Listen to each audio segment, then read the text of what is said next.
All right, we should be recording. All right, well, good afternoon, everyone. My name is Jared Cowan. For those of you that I have not met, I have the pleasure of supporting our employer health and occupational health services here at Corewell Health. I do want to welcome each of you again to today's webinar hosted by Corewell Health and BHS Insurance. Our topic today centers around DOT regulations, the effects on patients at risk of sleep apnea. And based on recent client discussions, we believe that this topic is both relevant and timely. The formal presentation itself will last anywhere from 30 to 35 minutes is what we're shooting for, followed by live Q&A, as well as just a live discussion, open dialogue as needed afterwards.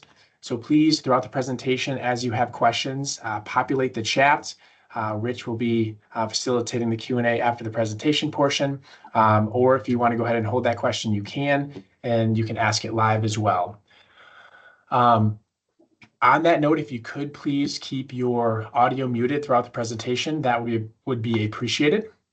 Also, slides and a recording link, a link for this recording will be shared after the webinar as well for future reference. Okay. So I'm going to go ahead and introduce today's speakers, starting with Dr. Natalie DeBernardi, who will be focusing more on the clinical side of this topic. Dr. DeBernardi is an occupational health physician here at Corewell Health. She earned her medical degree from the University of Chicago, Pritzker School of Medicine in Illinois. She earned her master's degree in public health and completed her OCMED residency at the University of Iowa in Iowa City. We also have two individuals from BHS who will be focusing more on the employer side, the work comp, and a few other aspects of the topic. First, we have Rich DeLoe, who is a risk management advisor for BHS clients. Rich earned his master's degree in sustainability and a master of management, both from Aquinas College in Grand Rapids. He is a certified safety professional. And then we also have Chris Schulten, who is a risk management advisor as well for BHS. Chris earned his bachelor's degree in occupational safety and health management and a bachelor's degree in business admin, both from GVSU in Allendale, Michigan. So with that, I will hand it over to you, Dr. DeBernardi, to kick us off. Thank you, Jared. And can everybody hear me? Okay. Yes, we can. Okay. Thank you, Jared, for that nice warm introduction. And thank you, employers and other friends of the community that have decided to take the time to join us today. So today we'll start by talking about obstructive sleep apnea, which has been a hot topic, especially within the DOT population. So to begin, what is obstructive sleep apnea? Well, it's a breathing related sleep disorder that causes pauses or interruptions or stopping in breathing during sleep. What happens during obstructive sleep apnea is there's repeated collapse of the airway while the individual is sleeping. If left untreated, this can be potentially life-threatening depending on its severity. This condition is often unrecognized and goes undiagnosed, and there's estimates of high of 80 to 90% of undiagnosed obstructive sleep apnea. Obstructive sleep apnea is further classified by events, which are called apneas or hypopneas. Apneas are transit or complete pauses, so complete stops in breathing, whereas hypopneas are more, think of them as more slow, repeated, but shallow breathings. So more of a partial stopping in, or a partial reduction, I should say, rather, in the breathing. As you can see, there's a picture to the side looking at the airways, and the obstructive sleep apnea type airway is collapsed as compared to the normal airway. And you can also see that the individual is laying flat at the time as well. So sometimes that increases when lying flat. Next slide, please.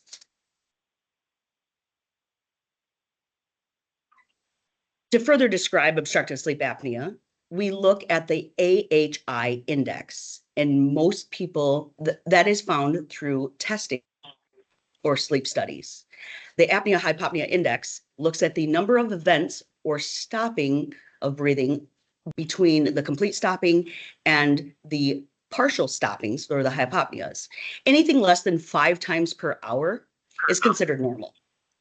Anywhere from 5 to 15 is mild obstructive sleep apnea, 15 to 30 is moderate, and severe sleep apnea is considered as greater than 30 events or 30 stoppings or shallow breathings per hour. This also takes into account desaturations or decreases in the oxygen within the body, which is monitored during testing. Next slide, please. So one might ask, what are the risk factors for obstructive sleep apnea? Well, we can start with age.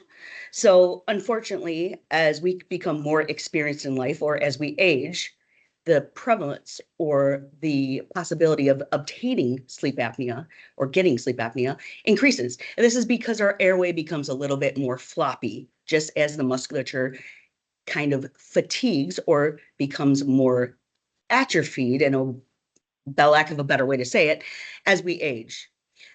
Most of the literature is noted from the age 40 and older is when the increase begins.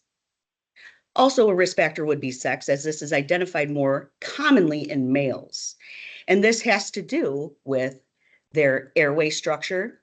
Oftentimes, males have a larger neck than women, but not always. The fat distribution, and it has also been noted that in men, their airway collapsibility is actually, the risk is higher.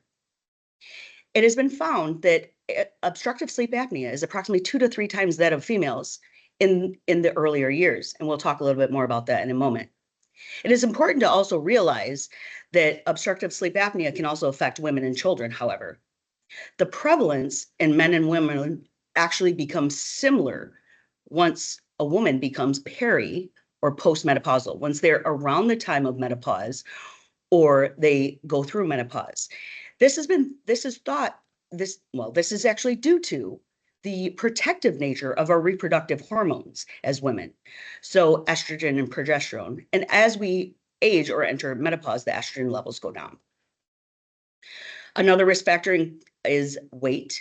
So obstructive sleep apnea has been highly correlated with an increased body mass index, also increased neck size and waist circumference. Then we look at the facial abnormalities, as these are risk factors also for obstructive sleep apnea. So think about the abnormalities around the area of the nose. So then you can think of an overbite, or it can also be a small jaw, which is the mandible, a small airway. I'm sorry, I'm getting a little feedback. Okay, thank you. A small airway. And we describe this as a Malan-Potty score. This is observed during the physical examination. If you look to the side, you'll see an example of airways, anywhere from class 1 to class 4. And the class 1, as you can see, is a very open airway. You can see the epiglottis, you can see the tongue, you can see the airway very easily. As you get into class 3 and class 4 Malan-Potty scores, where things appear more obstructive, the risk of obstructive sleep apnea increases. Another risk factor is enlarged tonsils or adenoids. This is often noted in children, and early on, these tonsils were removed more frequently than they are now, but they can actually, when become very large, can obstruct the back of the airway. Next slide, please.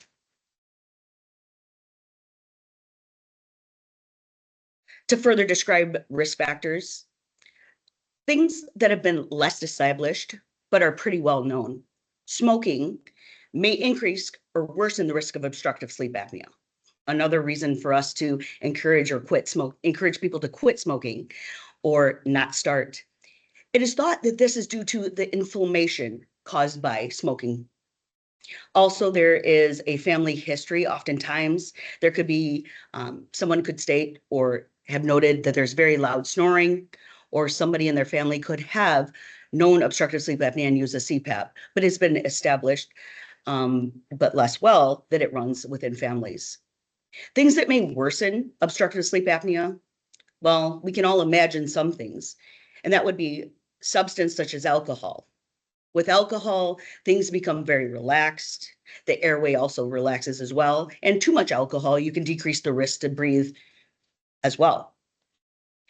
Opioids, you think of Norco, OxyContin, oxycodone are some of the examples, but those alone can decrease the risk the drive to breathe, but also relax the musculature.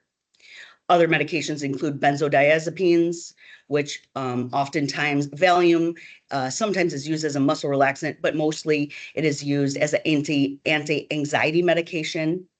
Ativan as well, and things like gabapentin and or Neurontin, which is utilized for perhaps nerve pain and sometimes can be used off-label for other things as well. Next slide, please. Conditions that are noted to be that have an increased risk of obstructive sleep apnea. So this is important as well. So one would be obesity in general. Obesity, especially when in the truncal location, so think about your thorax or your upper chest and into your abdomen, when there is an increased weight held in those areas, it puts more pressure on the chest, causing something called a hypoventilation syndrome.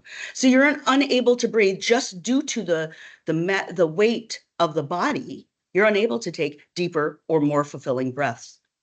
Congestive heart failure, atrial fibrillation. People with atrial fibrillation who have also obstructive sleep apnea that is not treated have been found to have a difficult time coordinating or controlling their atrial fibrillation, which is a rapid fluttering of the upper part of the chambers of the heart. Pulmonary hypertension, one that is very common and often discussed is high blood pressure or hypertension. So in drivers or other people with hard to treat high blood pressure, maybe they need 3 to 4 medications to try to get that under control, and they're still struggling to get it controlled. It could be obstructive sleep apnea, and this could improve just by treating that. We look at conditions such as end-stage renal disease, chronic lung diseases, as we can imagine, might very well be associated and can have an effect. Stroke, TIAs, which are mini strokes, where we have complete resolution of any of the signs of stroke within 24 hours. Pregnancy has an increased risk of OSA, and I think we can understand why. As the baby grows, the pressure in that area, the pressure going up on the lungs and decreases its ability to completely inflate. Hypothyroidism, this is a fairly interesting one. So sometimes hypothyroidism can result, which is a low thyroid, can result in a goiter, which enlarges the neck circumference, or also it has been shown that untreated hypothyroidism can actually relax those muscles as well. What has been found is usually with treatment of the hypothyroidism, this improves, but they still may need treatment if found to have obstructive sleep apnea still. Polycystic ovary syndrome or PCOS and also Parkinson's disease are another conditions that are associated with an increased risk of obstructive sleep apnea. Next slide, please. What are signs and symptoms of obstructive sleep apnea? So most of us kind of think of, oh, this is the sleepy person, right? Yeah, that's probably the most common, but the sleepiness of an individual is often underestimated. Why is it underestimated? Because the onset of obstructive sleep apnea isn't abrupt. It's not like a cut or a laceration or something defined in time. In fact, it's typically slow onset. Maybe the person is slowly gaining weight. It becomes chronic, and people start to kind of try to adapt in other ways. And so it might not really be well recognized. Another sign or symptom associated with daytime sleepiness might just be fatigue, and it can be mental or it can be actually physical. People might describe decreased energy or even just a difficulty with the ability to focus. Individuals may fall asleep while watching TV, reading, and the most concerning, obviously, driving. These symptoms of sleepiness can actually be masked, and this can be masked by movement, so activity, moving around, keeping yourself busy, which is quite difficult if you're in the process of driving, especially long haul. And also caffeine. So we'll see that many people use 5-hour energy or many cups of coffee, which has its own set of concerns regarding health with increased caffeine intake. What we utilize in the DOT medical exams is something called the Epworth Sleepiness Scale, ESS. Now, it's important to note that this is self-reported. So the driver has to say, how sleepy are you? They have to answer those questions. Now, a point system of anything greater than 9 is considered abnormal and testing is recommended. But there are a couple questions within the Epworth Sleepiness Scale, even if answered yes alone, that's a pretty high chance or a chance of dozing, would cause me to pause. One would be, one of the questions is, do you doze off when you're sitting and talking to someone? How about when you're stopped in traffic for a few minutes? Or when you're sitting inactive in a public place? Other things that we ask when we're looking at the Epworth Sleepiness Scale is we ask about pauses or cessations in breathing. And I'll talk a little bit more about its importance to further explore those as well. Loud snoring are signs and symptoms associated with OSA. A gasp, so it might be something like that. Choking, waking up even with a dry mouth. So obviously, disruptions or pauses in breathing, apneas, may be witnessed, or people might jerk up. Early morning headaches, and these are due to decreased oxygen during the nighttime when things fall, that people end up with headaches in the morning. Others that are less common are people might just complain of insomnia. I have a difficulty falling asleep, staying asleep. Also, frequent awakenings, but what they're actually waking up from is the stopping and breathing and not necessarily the difficulty sleeping. This complaint is actually noted by 1/3 of the population with obstructive sleep apnea versus daytime sleepiness, which is what would commonly be thought of the most common symptom or signs. Nocturia, so that is frequent urination, getting up once you're already awake at night, they go to urinate. But you also have to think about other medical causes, right? There are many other conditions that actually cause frequent urination, especially at night. Diabetes, could be during the day or night, uncontrolled urinary tract infections, prostate enlargement, and also dysfunctions of the bladder. But it's also important to kind of further investigate why people are getting up in the middle of the night to urinate. Next slide, please. So why is this important? Well, pauses in breathing disrupt the body's ability to reach those deep stages of restorative sleep. This is required by the body to rest and rejuvenate and be able to take on the next day. Worldwide estimates of obstructive sleep apnea in people anywhere from 30 to 69 was 936 million. That was with mild to severe sleep apnea. And of those, 425 million had moderate to severe. So this is something that is very prominent. Prevalence, or the proportion of people with the condition, appears to be increasing. So one can argue it's the obesity epidemic, or it could also be due to, hey, we're paying more attention to this, right? Primary care providers, cardiologists, obviously the DOT, right, are looking into obstructive sleep apnea. And is this why the detection rates are actually going up, or the prevalence? Next slide. How do you test for obstructive sleep apnea? So there are a couple ways. You can do an in-lab polysomnography, or a PSG. This is considered the gold standard test, which a gold standard test is the best available test for diagnosing a condition. Now, yes, it is costly. It does take time. It also has personnel involved as well, other than just the driver at home. It can be a full night, which is diagnostic only, or it can be a split night, which has diagnostic and therapeutic. So oftentimes they may tell the driver, well, if something appears as though you have some significant or concerning changes in your breathing, we might come in and try a treatment. Sometimes it is just one night or a partial night, and then another night is scheduled. This is the actual test that is recommended for mission critical workers, which are actual considered DOT drivers. Now, there is another test, which is the home sleep apnea test, or the home sleep study, which most people are more familiar with. And this is less financially taxing. So when is this the best test to use? When obstructive sleep apnea is highly suspected, and you suspect it's anywhere from moderate to severe disease. It is important to know that the home sleep study actually can underestimate the level of sleep apnea, however. Also, if the study is inconclusive or considered technically inadequate, the recommendation is to have an in-lab study or a PSG. It's also important to note that you don't get other additional potential diagnosis identified during this type of testing. So you can't look for restless leg, narcolepsy, which is, the sudden intense urge to just fall asleep and people just fall asleep, or central sleep apnea, or even a periodic limb movement disorder.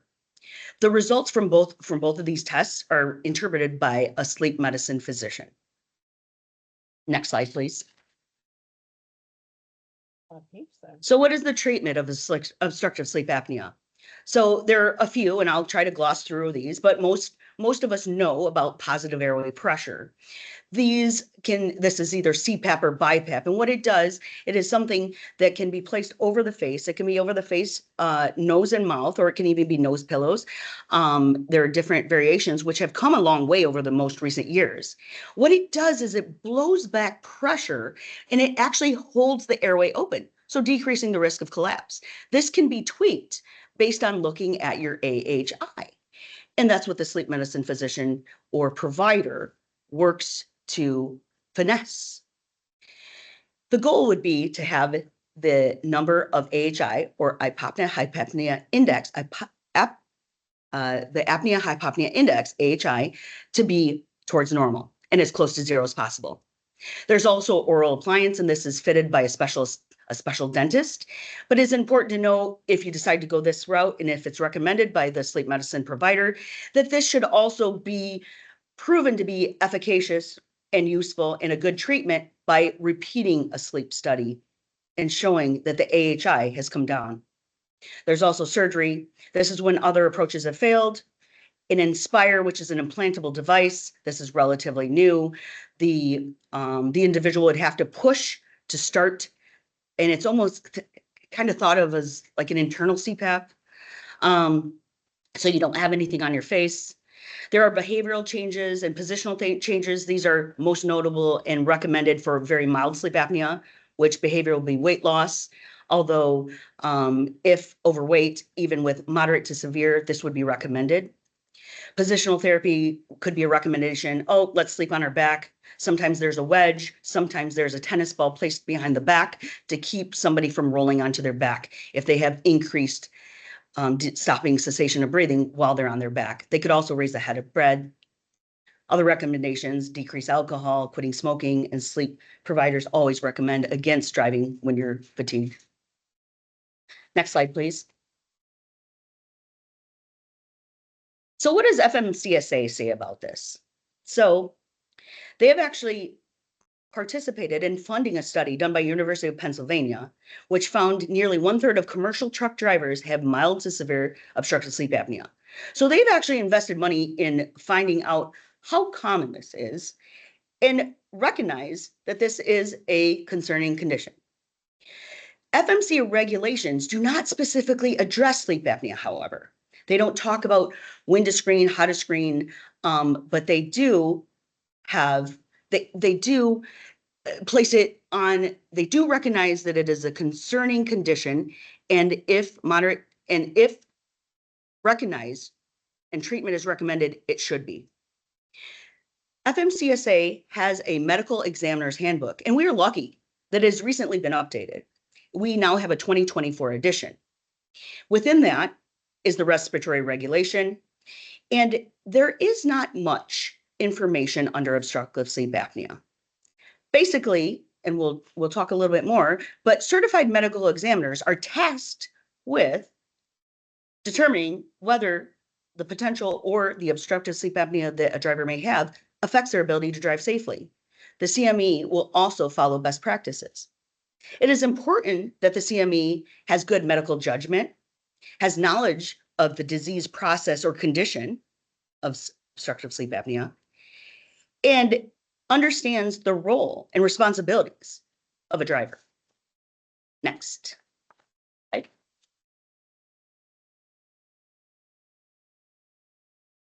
So FMCSA acknowledges untreated obstructive sleep apnea can affect the ability to stay alert, focused, can affect a driver's reaction time while driving, which is concerning. Increase the risk. They also acknowledge that being involved in a motor vehicle accident due to fatigue is increased with untreated sleep apnea. And also accidents just aren't from falling asleep, but also can be due to inattention or being less alert, which has been associated or a sign of obstructive sleep apnea that is untreated. They've also noted that obstructive sleep apnea, when untreated, is associated with cardiovascular and cerebrovascular morbidity and mortality. Things like heart attacks, strokes, chronic conditions. Moderate to severe obstructive sleep apnea is disqualifying. That's noted in the handbook. But once a driver's OSA is successfully treated, they may be qualified. So that's good news. Next slide, please. So aside from utilizing the medical examiner's handbook, which is provided by the FMCSA graciously, we also note that supplemental best practice guidance is important. The DOT Medical Examination Handbook, written by Dr. Natalie Hartenbaum, an expert in the field of DOT medical examinations, is the most utilized and respected source for best practice guidance within the DOT community for the medical examiners. This book has been recognized by ACOM, American College of Occupational Environmental Medicine, as one of the best sources out there to provide further guidance on best practices in the DOT medical exam. They have obtained information from FFCSA, from medical review boards, and also small committees that have further researched conditions to gather more information to be able to determine if a driver is safe to operate a commercial motor vehicle. They utilize current literature and best practices, but also the book has noted that drivers underreport and underestimate their level of sleepiness on the Epworth sleepiness scale, the one that we question drivers with. Next slide. We have best practice guidelines, and this is actually taken from the book because the FMCSA Medical Examiner's Handbook does not give guidance who needs to be tested. So this is utilizing literature and best practice guidelines to find out and give a clear delineation which of our drivers should be tested. Looking at the medical review board recommendations, the following was determined. Anybody with a body mass index greater than or equal to 40 should be tested for sleep apnea. For the individuals that are a BMI of 33 to less than 40, they must have at least 3 or more of the following: high blood pressure, treated or untreated, controlled or uncontrolled, type 2 diabetes, both treated or untreated, stroke, coronary artery disease, arrhythmias, atrial fibrillation is one of them, small jaw or a jaw that protrudes backwards, loud snoring, witness apneas. Now that's concerning in itself. And even if none of the other were positive, if somebody notes that their partner is saying, yeah, I hold my breath like I'm underwater for 10, 15 seconds, then I'm going to further explore that. And that would likely result in a sleep study because those are more than likely apneas. Small airways, we talked about the Mallampati classification, specifically 3 and 4. Neck size, anything greater than 17 inches for male and 15.5 inches for female. We spoke about hyperthyroidism, predominantly the untreated. Age 42 and above, as we talked about, increasing in age increases the risk of sleep apnea. And then male or postmenopausal female are also each are points there. Once drivers are effectively treated with obstructive sleep apnea, they may be certified for up to a year. And we monitor how the treatment is. And if with a CPAP or a BiPAP, we use a CPAP compliance report. This shows us how well they're doing utilizing the treatment recommended. Next slide, please. As we wrap up here, local testing resources.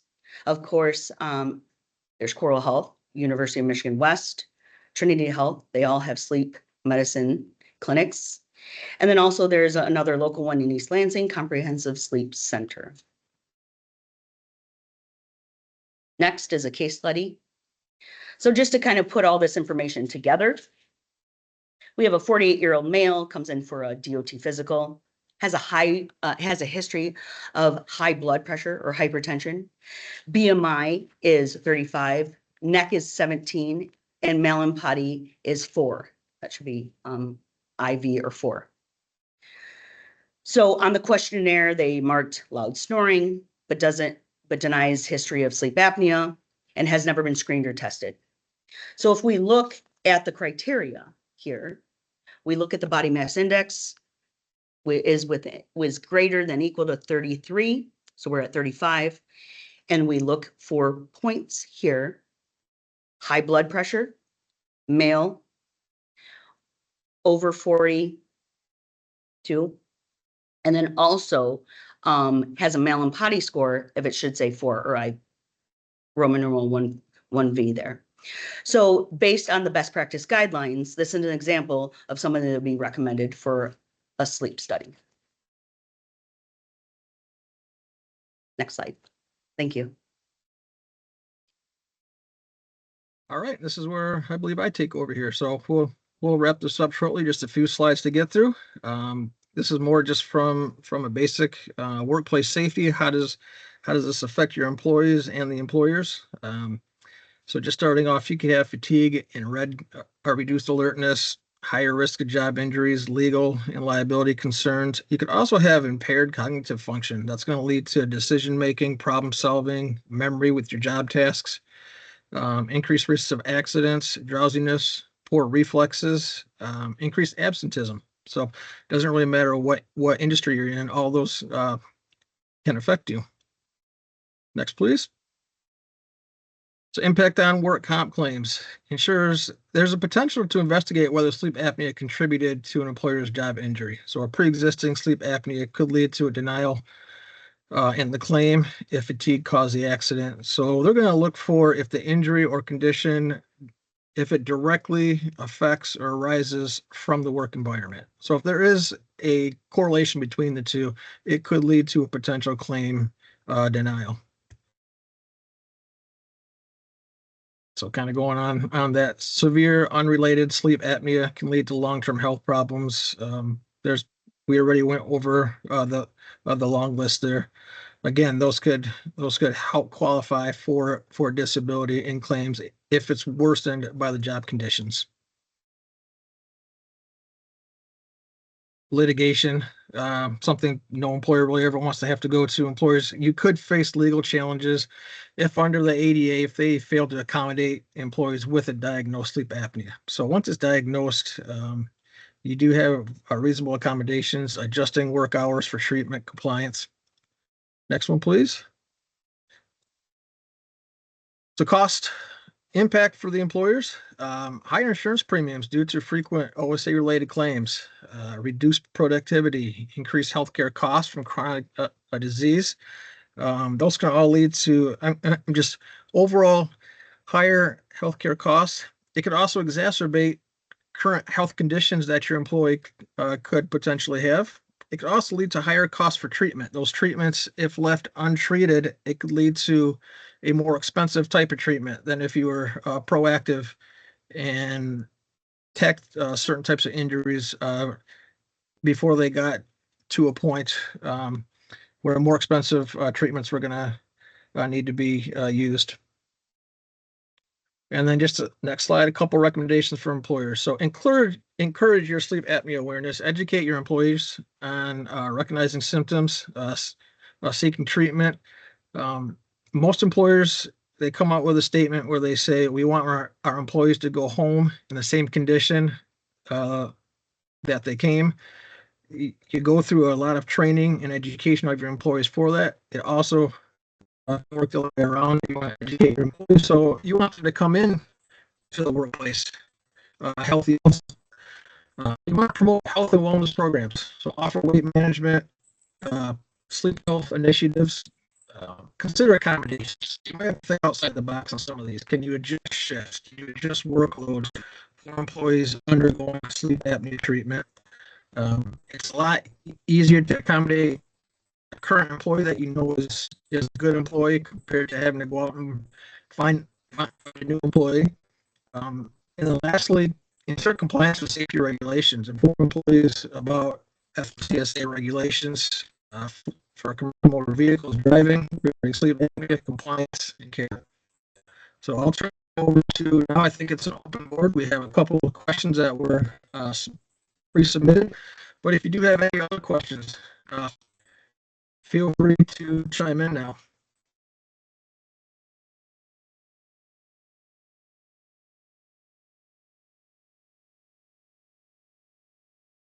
Rich, were you Well, getting the yeah, questions? sure. I didn't know if Jared was going to interject. Okay, So, no problem. Jared, as questions are coming in, I'll go ahead and read a couple of the questions that already had come in earlier. But I do want to thank Dr. Dabinardi as well as Chris Colton for their presentations. And yeah, to an earlier point, I do have respiratory dysfunction, and I never knew it till my wife forced me to take the home study because of my snoring. So I thought it was just one of those things where I just had to have a CPAP because of my snoring thing, right? And so, who knows? You learn a lot more as you go on through life. So here's the first question that had come to my attention, and it is, and some of these questions, Dr. Bernardi, don't feel free, always feel free to jump in if you need to, because it might be in your lane, or Chris, it might be in your lane. So this is open to any one of us that's involved with this webinar today. And so I'll just start out with the first question. I think it's a great one. And it's, how does sleep apnea pertain to DOT physicals and certifications? I thought this was a wonderful one because from my own experience, I always figured, hey, what I do at home, I always thought I slept quite well. And then once I'd wake up, I'm on my way, and maybe my wife didn't get a good night's rest because of my snoring kind of thing, right? So when I did a little research and found out, here's the answer to the question.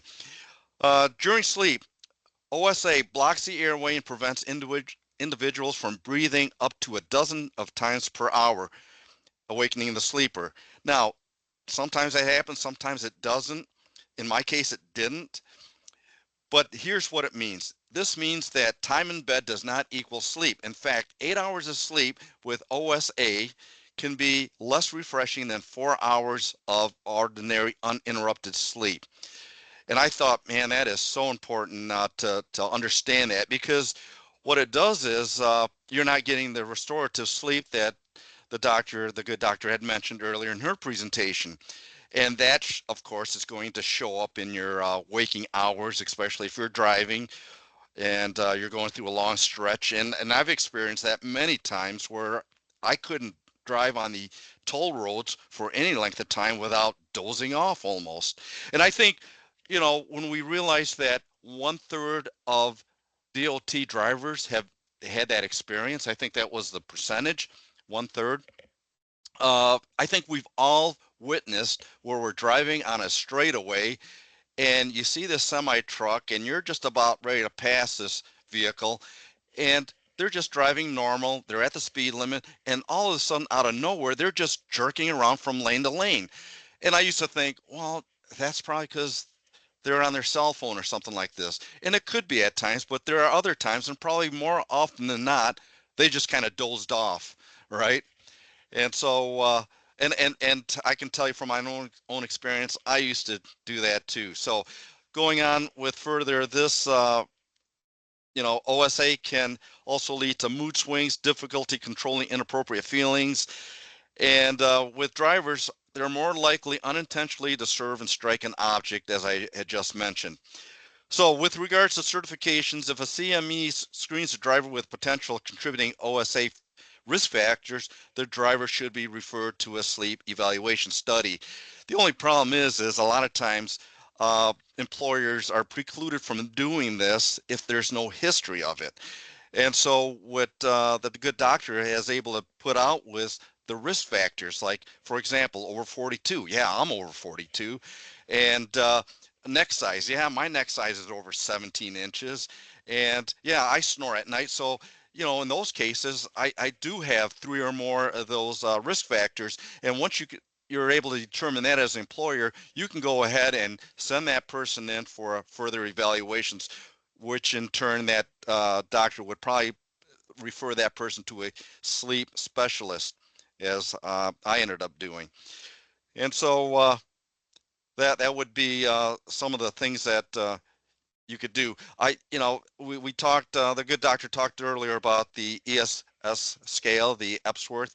You know, uh, that's always helpful, but as she mentioned, it is a self-assessment, and the reality is a lot of people that would take that, if they know that's their that's their livelihood that they're talking about, they're going to probably little fib on that. That's human nature, right? But that doesn't mean that there isn't value to it. It can still be used as a good start for that. But again, it's going to be those risk factors that you can, I think, easily identify that was mentioned earlier in the presentation. And so going on, and I hope that answered the question that whoever submitted that one. And Hey, I Rich. just want, yeah, go ahead. Oh, I thought you were going to go on to the second question. Before you do, if you were, I just wanted to pause because Dr. D had her hand up, just to Oh, add okay, I something didn't to see that. that. Yep. Thank you, Rich, for all your insightful comments as well, and also sharing your personal story. I just wanted to touch base a little bit about the certification. So talking about certifications, can drivers continue to drive while awaiting a sleep study? So could I, as a certified medical examiner, give them potentially a card? Well, the answer is it depends. So if somebody came to me and said, I fell asleep while driving, then the answer would be no, right? We would need to have further evaluation, right? Does this person have narcolepsy? Is their sleep apnea so bad, so severe that they're actually getting fatigued and falling asleep while driving? Now, if they report that they're not very fatigued and I am comfortable from a medical standpoint that they are safe while we get further testing, then yes, we can give a shortened card. And actually, the recommendation is 3 months. However, we know that within our healthcare system we currently have, sometimes it can take some time to get established.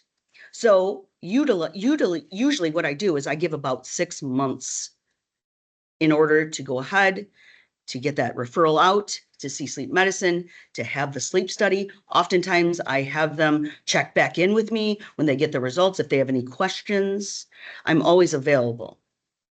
And then that oftentimes what happens is, if diagnosed with sleep apnea and recommended to have some type of treatment, that treatment just kind of happens to fall in place. Now, what happens when maybe they've had a sleep study, but they haven't gotten their treatment or haven't followed up, and it might be moderate to severe? Well, at that point, they would be disqualified until treatment is obtained, especially if that's recommended. Why? Because the risk is there, right? Not only, especially in severe sleep apnea, if something were to happen, right, from a legal standpoint, the risk is too great for me to assume. It would be a lawyer's enjoyable day to come at me with stating, oh, Dr. DeBernardi, you have just passed somebody that has severe sleep apnea is untreated and they fell asleep at the wheel. So this is a best practice. If moderate to severe sleep apnea, they go get their treatment. Once they are successfully and efficaciously treated, then we can talk about certifications. Now, one of the questions I think I saw in the chat was talking about extensions. So we don't do extensions anymore. We haven't done extensions since maybe 2016, 2015. But if there are barriers and the risk is not significant, that I'm very concerned that the driver is likely to fall asleep or in danger, cause a danger to themselves or others while driving, then potentially I can say, well, you have made the necessary steps. I see you've made an appointment with sleep medicine. I see you have your sleep study coming up, but maybe you didn't have insurance for a while, so it took time to coordinate. We want to keep the drivers driving if we feel they're safe. So we could potentially give them another shortened card. But once they are given a card, the card expires and you can no longer do extensions. I see there's a question also, and then I will stop monopolizing here, about how can a new DOT medical examiner get the DOT medical examination book? This is great news. It is free on the internet. All you need to look for is, if you Google medical examiner's handbook, Rich, right? And That's be correct. sure to get the 2024 edition. Initially, it was kind of hard for me to find, and they hadn't had a revision in quite some time, but everybody can see it. Now, I want you to really realize and recognize that that is not all the everything. That is not hard, steadfast rules. There's still best practice guidelines. And if you look at the section under obstructive sleep apnea, it's only a couple paragraphs, if that. So that's, and the task is relied upon or given to the certified medical examiner to make the determination. So, thank you. All right. Thank you so much, Dr. Natalie, for that. And let's see, we can probably go on to question number 2. Can sleep apnea get worse if you have diagnosed and only use a CPAP some of the time? And I think that would be more than just a CPAP. It could be the BiPAP and some of the other therapy or treatments that's out there. And I can tell you that as long as you use that and you're able to stay within the mild or to normal, then you're going to be in good shape. But if you're a driver and you say, well, I'm only going to use it when I'm at home, and once I'm on the road, I'm not going to have my traveler with me. Well, that changes everything, because at that point, once you're off the treatment, even if it's for a day or so, you're not going to get that restorative sleep. So I'm going to say at this point, if you're supposed to use that treatment during your bedtime, you got to have it. You got to do it. And then getting with the question 3 here, I think that was partially answered here. Can Hey, they Rich, get an I hate to extension? do it. I hate to Yeah. be the interrupter again, but Yeah, go Dr. ahead. D did just put her hands up right after that answer as well. So Dr. D, if you could chime in. Okay. Sorry, Rich. No worries. Okay, I just wanted to further expound on what Rich was saying. Yes, it can get worse. So think about somebody that is just slightly overweight and then becomes obese. And at the same time, we're aging. At the same time, we get medications that maybe relax the airway. Maybe we started smoking. Maybe I'm increasing my alcohol intake at night. So as we age alone, sleep apnea can worsen. So my answer is yes to that. Okay, thank you, doctor, for that. Yes, things are always changing. I get that. And that's why one of the things that FMCSA won't put regulations on that is because this is more medical in nature, and they leave it up to the individual DOT doctors to be able to make that determination of what their status should be or what they need for further treatment and that type of thing, because it is dynamic. It isn't static, because as you mentioned, you get older, things change, and that type of thing. Okay, let's see.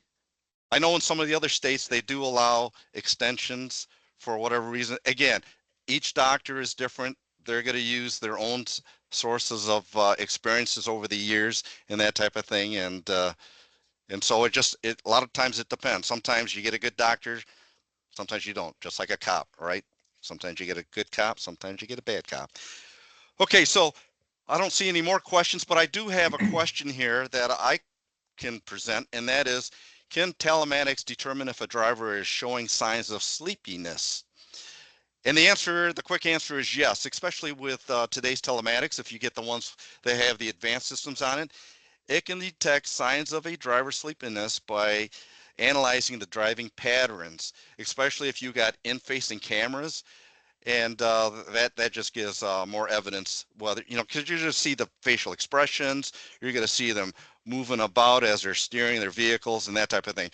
But I know some of the drivers, a lot of the drivers don't like in-facing cameras, and I get that.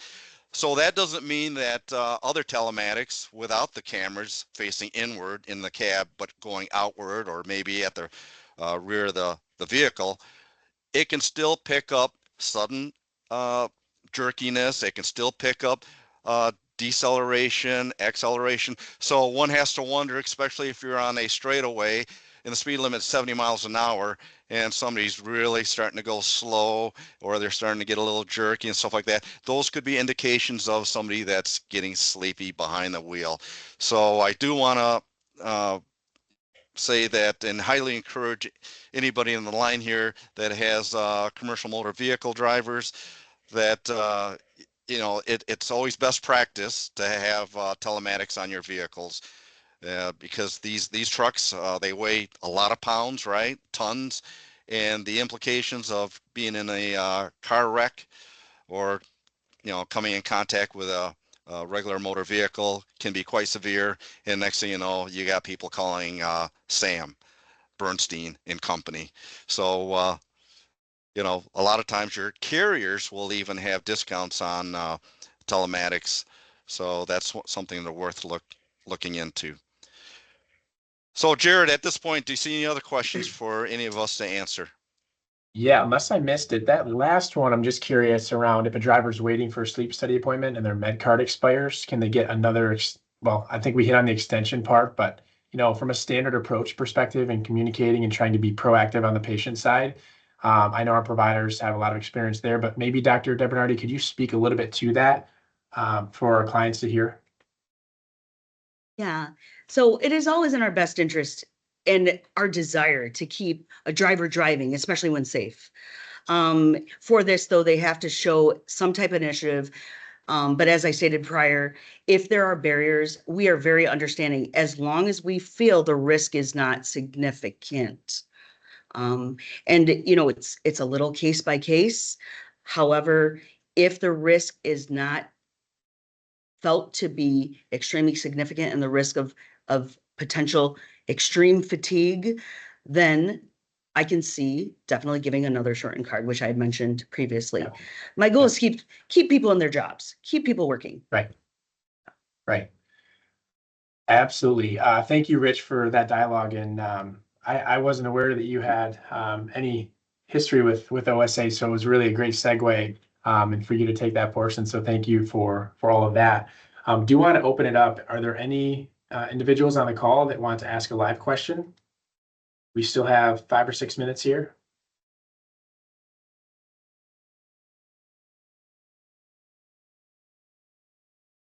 No questions. Okay. Dr. DeBernardi. Oh, I just wanted to let our employers know, although I can't really divulge personal information, but if the driver does divulge it to you, I am always happy to further discuss things that I can share, maybe certain situations. And it is, as I said, my great desire to keep people in their working environment, assuming they're safe. But I'm pretty easy to talk to, and I welcome questions should you have them later. So thank you for your time today, and I appreciate you joining us as the weather is turning. Yes. Yeah. Happy spring to everyone. And I just want to thank again, Chris, Rich, and Dr. DeBernardi for all your time and effort in putting this together and then presenting this valuable information out to our teams. If there are any further questions, please go ahead and let us know. A reminder, we will be sharing with you the slide deck and then the recording. And then we look to have another webinar, another lunch and learn similar to this in Q2. So look for that. Also, we should have a survey in that email when we share those collateral documents with you. If you guys can let us know how we did on this presentation, if you thought the topic was value add, a little bit on our presenters, which I think did a fantastic job, and then any topics that you guys would like to hear about so that we can get the right individuals on this type of setup, please let us know. And if there's nothing else, I hope you each have an amazing rest of your week. And again, enjoy the nice, beautiful weather throughout the rest of this week and this weekend. Thank you, everyone. thank you.